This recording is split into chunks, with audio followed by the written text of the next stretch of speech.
Hi everyone, this is Roshan and today in this video we are going to study about the energy stored in the capacitor. ஒரு capacitorல எந்த அளவுக்கு energy store ஆகுது அப்படிங்கறத பத்தி தான் பார்க்க போறோம். And so it is an important topic. ரொம்ப முக்கியமான ஒரு டாபிக் கூட. So கண்டிப்பா மறக்காம கடைசி வரைக்கும் பாருங்க. Okay, so அதோட வேல்யூ என்ன முதல்ல சொல்லிறேன் நான். Okay, so first ரிவீல் பண்ணிட்டேன். அதோட எனர்ஜி எப்படி ஸ்டோர் ஆகும்னா is equal to half epsilon naught E square. Okay, energy stored in the capacitor value என்னன்னா UE, where UE is the internal energy அல்லது energy. Okay, that is equal to 1/2 epsilon naught E square. So இந்த value எப்படி வந்துச்சு அப்படிங்கறத பத்தி இந்த வீடியோல பார்க்க போறோம். ஓகே, ஸோ நம்ம எல்லாத்துக்குமே தெரிஞ்ச மாதிரி கெப்பாசிட்டர் அப்படிங்கிறது ஒரு சார்ஜ் ஸ்டோரேஜ் டிவைஸ் மட்டும் கிடையாது, ஒரு எனர்ஜி ஸ்டோரேஜ் டிவைஸும் கூட. அப்படியா? கண்டிப்பா அது ஒரு பேட்டரி மாதிரி தான் ஆக்ட் ஆகுமா அப்படின்னு கேட்டீங்கன்னா 100% அப்படிதான். ஓகே, ஒரு பேட்டரி எந்த அளவுக்கு ஃபங்க்ஷன் ஆகுதோ அதே மாதிரி தான் கெப்பாசிட்டரும் ஃபங்க்ஷன் ஆகுது. பட் ஒரு சில சேஞ்சஸ் இருக்கும்.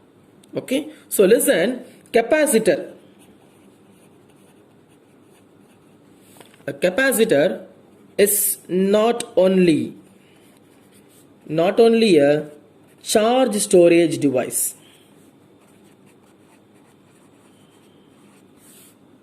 Okay, capacitor ஒரு charge storage device மட்டும் கிடையாது, but also it can store energy.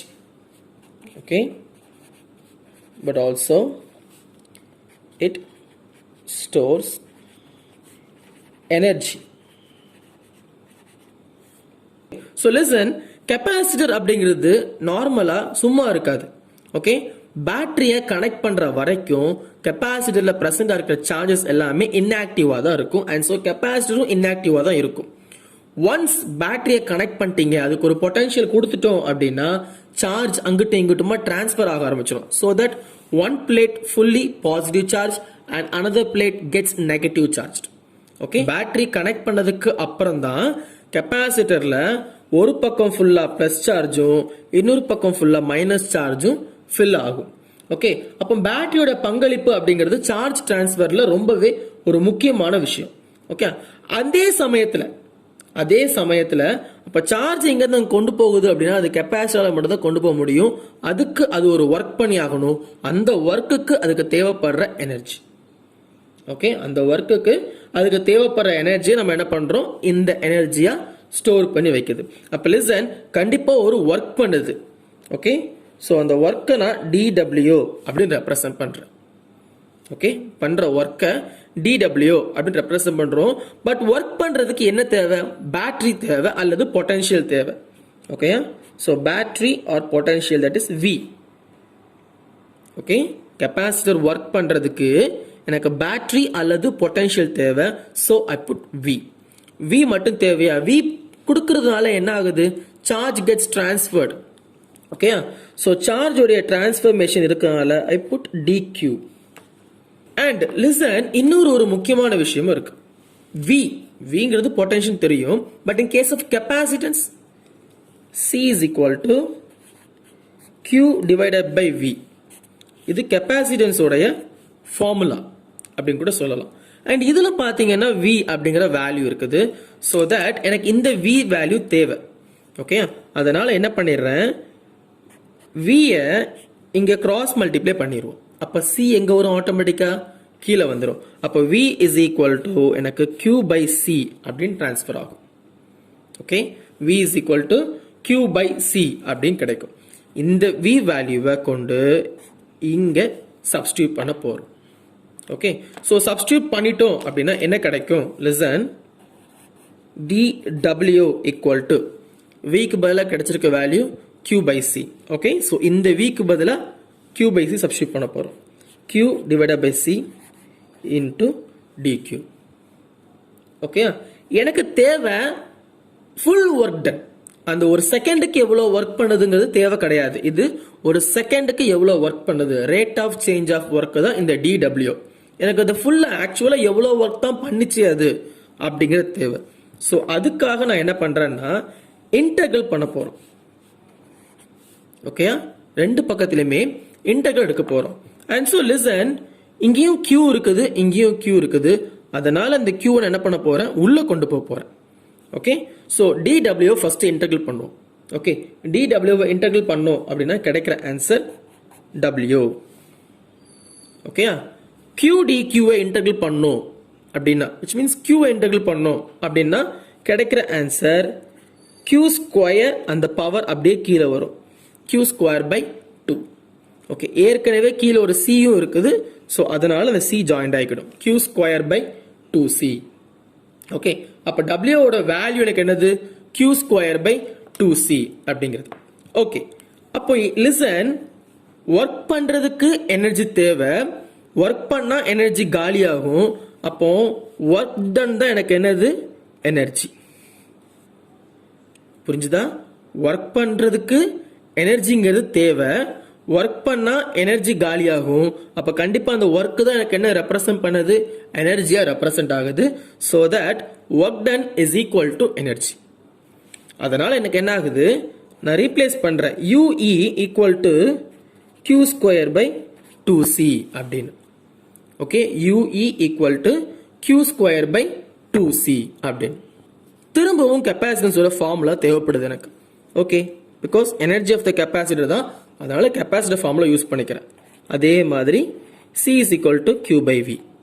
எனக்கு இதெல்லாம் தேவை, q ஓட வேல்யூ தேவை. ஸோ v இங்கே கொண்டு வர்றோம். Okay, so that q is equal to cv அப்படின்னு கிடைக்கும். Okay, q is equal to cv கிடைக்கும். பட் இங்கே q ஸ்கொயர் இருக்கனால நான் என்ன பண்றேன், இங்கேயும் q ஸ்கொயர்னு மாத்துறேன். So q square equal to c square v square. Okay, so substitute இந்த வேல்யூ, இந்த q ஸ்கொயருக்கு பதிலாக இந்த வேல்யூஸை இங்கே சப்ஸ்டியூட் பண்ணுறோம். ஸோ என்ன கிடைக்கும், UE equal to c square v square divided by 2c. Okay, இங்கே உள்ள ஒரு சியும் இங்கே உள்ள ஒரு சியும் எனக்கு என்ன ஆகும், கேன்சல் ஆயிரும். ஸோ கிடைக்கிற ஆன்சர் என்ன, ஆன்சர் கிடைக்கும், UE is equal to already 2 கீழே இருக்கு, நான் அதை 1/2 எடுத்துக்கிறேன். ஓகே, cv ஸ்கொயர், அப்போ 1/2 cv square. Okay, so that is the energy. அப்போ UE ஓட வேல்யூ எனக்கு என்னன்னு கிடைக்குது, UE is equal to 1/2 cv square அப்படின்னு கிடைக்குது. ஓகே, அப்போ இது மூலமா எனக்கு என்ன தெரியுது, ஸ்டோர் ஆகக்கூடிய அந்த energy okay is directly proportional to the capacitance and also to the square of the potential difference. Okay, எனக்கு ஸ்டோர் பண்ற அந்த எனர்ஜியானது கெப்பாசிட்டன்ஸ்க்கு டைரக்ட்லி ப்ரொபோர்ஷனல் இருக்குது. அது மட்டும் இல்லாம கொடுக்குற பேட்டரியோட வேல்யூ அல்லது பொட்டன்ஷியல் வேல்யூக்கு ஸ்கொயரா இருக்குது அப்படிங்கிறதும் தெரியுது. ஸோ லிசன், எனக்கு தேவைப்படுற எனர்ஜி இதான், பட் கிடைச்சிருக்க எனர்ஜியோ UE அப்படின்னு இருக்கு. எப்படி ரெண்டும் ஒரே மாதிரி இருக்கணும், ஆனா வேல்யூஸ் வேற வேற மாதிரி இருக்கு. பாருங்க, இங்கேயும் UE தான் இருக்குது, இங்கேயும் UE தான் இருக்குது, ஆனா ரெண்டும் வேற வேற வேல்யூஸ் தான் இருக்குது. ஓகே, என்ன ஒரு விஷயம்னா ரொம்ப சிம்பிள், ரெண்டுத்துக்குமே ஒரு வேல்யூஸ் இருக்குது. பிகாஸ் கெப்பாசிட்டர் அப்படிங்கிறது ஒரு parallel பிளேட் சம்பந்தப்பட்ட விஷயம். அப்போ 2 parallel plates of opposite charges, அதுக்கு நம்ம ஏற்கனவே காஸ்ல வச்சு பார்த்துருப்போம். And capacitance of a parallel plate கெப்பாசிட்டர்ல இந்த C ஓட வேல்யூ என்ன அப்படின்னு ஃபைண்ட் அவுட் பண்ணிருப்போம். ஓகே, ஸோ என்ன வேல்யூ அப்படின்னா C is equal to epsilon not A divided by D. இந்த வேல்யூ ஏற்கனவே போன வீடியோஸ்ல பார்த்துருப்போம். ஓகே, அது மட்டும் இல்லாம V பொட்டன்ஷியல் அப்படிங்கிறது என்னது, electrical field in such a distance.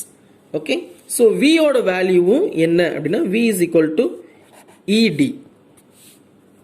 Okay, ரெண்டு வேல்யூஸ் இருக்குது. இந்த ரெண்டையும் என்ன பண்ண போறோம், இந்த UE சப்ஸ்டியூட் பண்ண போறோம். அப்போ UE இஸ் ஈக்குவல் டு 1/2 இந்த Cக்கு பதிலா இங்க கிடைச்சிருக்க வேல்யூ. ஓகே, ஸோ Cக்கு பதிலா நான் போடுற value epsilon not A divided by D. Okay, and V ஸ்கொயருக்கு பதிலா V ஸ்கொயர் பண்ணி போடுறோம். So ED the whole square. Okay, இது எக்ஸ்பேண்ட் பண்ணோம் அப்படின்னு என்ன கிடைக்கும், 1/2 epsilon not A divided by D. Okay, and ED ஸ்கொயரை ஸ்கொயர் பண்ணீங்கன்னா you get E square and D square. Okay, so இதுல டினாமினேட்டர்ல உள்ள இந்த D அண்ட் இதில் பவரில் இருக்கக்கூடிய ஒரு டி எனக்கு கேன்சல் ஆகும். So that the equation gets changed into UE is equal to 1/2 epsilon naught A. டியை ஃப்ரண்ட்டில் கொண்டு வந்துடுறேன். It has some reason. Divided by nothing, so I put 1. Okay, so listen, area into distance. Okay, d ஃப்ரண்ட்ல கொண்டு வந்ததுக்கு ஒரு reason இருக்குது. Area into distance. What is area into distance? Nothing. Area into distance அப்படின்னா வால்யூம்னு அர்த்தம். Okay, area into டிஸ்டன்ஸ்னா என்னன்னா volume அப்படி அர்த்தம். அது எப்படி நம்ம வால்யூம் சொல்றீங்க நீங்க? டவுட் இருக்கும் கண்டிப்பா எல்லாத்துக்குமே. கிளியர் பண்றேன். Area, consider rectangle. ஓகே, ரெக்டாங்கிளோட ஏரியா என்னவா இருக்கும் நம்மளுக்கு? L into B. அது கூட இன்னும் டிஸ்டன்ஸ் ஆட் பண்றோம். Maybe of height somewhat. Okay, அப்போ எல் இன்டு பிங்கிறது ஏரியா, அது கூட இன்னொரு லென்த் மல்டிப்ளை ஆச்சுன்னா it may become a volume of a cuboid. ஓகேயா? ஸோ அந்த ஒரு ப்ராசஸை மனசில் வச்சுக்கிட்டு தான் அப்போ ஏரியாவையும், ஓகே இதான் ஏரியா, ஏரியாவையும் இன்னொரு டிஸ்டன்ஸையும் மல்டிப்ளை பண்ணோம் அப்படின்னா கிடைக்கிறது எனக்கு என்னது? வால்யூம் கிடைக்கும். ஓகே, ஸோ அதனால இந்த ஈக்குவேஷன் இப்போ எப்படி சேஞ்ச் ஆகுதுன்னா UE is equal to 1/2 epsilon naught E square V, where V is the volume. Okay, ஞாபகம் வச்சுக்கோங்க, இதுல விங்கிறது வால்யூம், நாட் பொட்டன்ஷியல். நிறைய பேர் கன்ஃபியூஷன்ல வீணா வால்யூமா பொட்டன்ஷியலா அப்படின்னு உங்களுக்கு ஏகப்பட்ட குழப்பங்கள் வரும். பட் ஞாபகம் வச்சுக்கோங்க, வி அப்படிங்கிறது it is a volume. Okay, so இதுதான் டோட்டல் வால்யூம்ல பிரசன்ட் ஆயிருக்கக்கூடிய எனர்ஜி. அப்போ பெர் யூனிட் வால்யூம்ல இதோட வேல்யூ என்னது? பெர் யூனிட் வால்யூம்னா என்ன பண்ணணும்? முதல்ல வால்யூமால டிவைட் பண்ணணும். ஓகே, இது ஹோல் எனர்ஜி. இப்போ ஃபைண்ட் அவுட் பண்ண வேண்டியது per unit volume. Okay, so per unit வால்யூம்க்கு you just divide with the volume. கிடைச்சிருக்க ஈக்குவேஷனை வால்யூமால் டிவைட் பண்ணும். பட் ரொம்ப ஈஸி, ஏற்கனவே மேலே வால்யூம் இருக்கு. ஸோ வால்யூம் மட்டும் தான் கேன்சல் ஆகும். Okay, so UE is equal to 1/2 epsilon naught E square V divided by V. Okay, so ஆட்டோமேட்டிக்கா both the volumes get cancelled. இதுவும் வால்யூம் தான், இதுவும் வால்யூம் தான். ஸோ ரெண்டும் எனக்கு என்ன ஆகுது? கேன்சல் ஆகுது. ஸோ அல்டிமேட்டா கிடைக்கிற ஆன்சர் என்னன்னா it is 1/2 epsilon naught E square. Okay, 1/2 epsilon naught E square. அப்ப இதுல ஒரு விஷயம் கவனிச்சுக்கணும், யூஇ அப்படிங்கிறது எனர்ஜி. ஓகே, அண்ட் இதுதான் energy store in the capacitor. அப்போ எனர்ஜி அப்படிங்கிறது is much dependent only upon the electrical field. முழுக்க முழுக்க எலக்ட்ரிக்கல் ஃபீல்டை பத்தி தானே ஒழிய not it gets depend upon the volume or size of the plate. Okay, size of the பிளேட்டையோ size of த கெப்பாசிட்டரையோ, ஒரு கெப்பாசிட்டர் பெருசா இருக்கு அப்படின்னா அதுல கண்டிப்பா நிறைய சார்ஜ் இருக்கும், நிறைய எனர்ஜி இருக்குங்கிற அவசியம் கிடையாது. ஓகே, ஸோ லிசன், இந்த எனர்ஜி மூலமா, ஓகே, இந்த ஈக்குவேஷன் மூலமா the energy is dependent